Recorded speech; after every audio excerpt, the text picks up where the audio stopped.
Bonjour, je suis Flavien Kwacha, entrepreneur agricole et je te souhaite la bienvenue sur Flavien Décortique, là où nous parlons de ce que nous maîtrisons et nous faisons ce que nous disons pour obtenir des résultats concrets sur le terrain.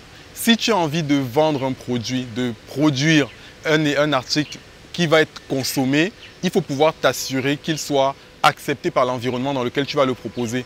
Dans notre pays qui est le Cameroun, c'est aussi important en tant qu'entrepreneur ou agriculteur de te demander en fait comment être le plus utile à l'environnement national. Le meilleur moyen d'y répondre, en fait, c'est de produire quelque chose qui est déjà consommé. C'est la raison pour laquelle je te décortique la provenance des aliments au Cameroun. Pour que tu puisses savoir, en fait, quelles sont les denrées dont le besoin est clairement établi, de façon à ce que tu puisses chercher effectivement des voies de proposition ou des débouchés pour tes produits, mais en sachant qu'il y a effectivement une demande.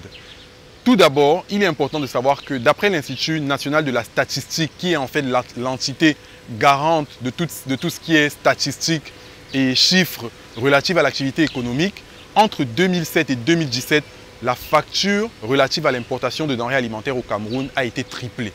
Ça veut dire qu'on consomme 3 fois plus de denrées alimentaires. Mais quelles sont ces denrées alimentaires? Je vais te citer sans plus tarder les 5 denrées les plus importées au Cameroun. La première, c'est le riz.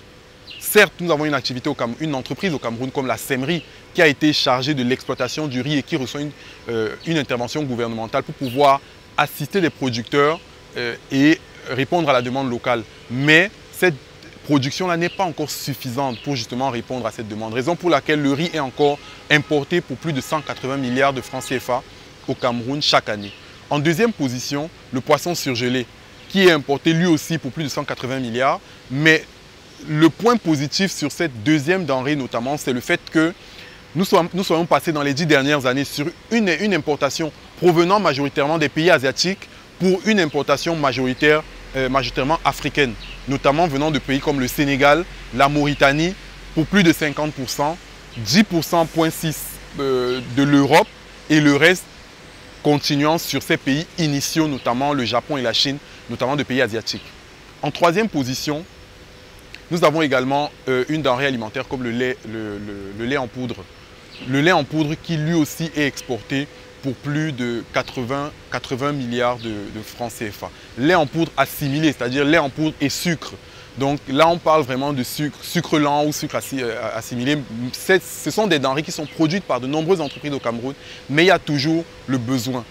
En quatrième position, on passe sur un produit sur lequel vous avez beaucoup plus été en contact, notamment c'est des huiles raffinées. C'est vrai qu'il y a des entreprises qui font des huiles raffinées au Cameroun, mais on continue également d'en importer pour plus de 30 milliards de francs CFA, très exactement 32 milliards de francs CFA.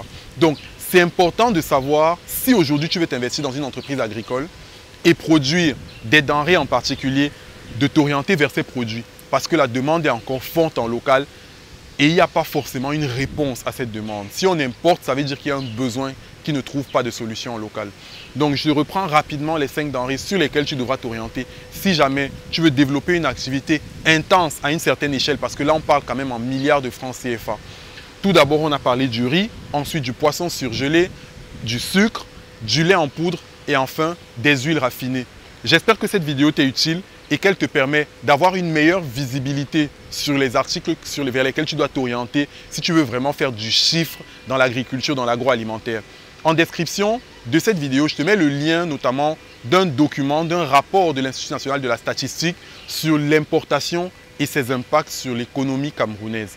Ça te permettra de voir plus en détail les chiffres que je t'ai donnés aujourd'hui et peut-être de te faire ton propre avis. N'hésite pas à laisser des commentaires pour qu'ensemble, que ce soit moi ou d'autres personnes qui suivent la chaîne, nous puissions bénéficier de ton avis. N'hésite pas à partager si tu as des sujets que tu aimerais me voir décortiquer pour toi. Je te souhaite beaucoup de courage dans ce que tu fais. À très bientôt pour ma prochaine vidéo.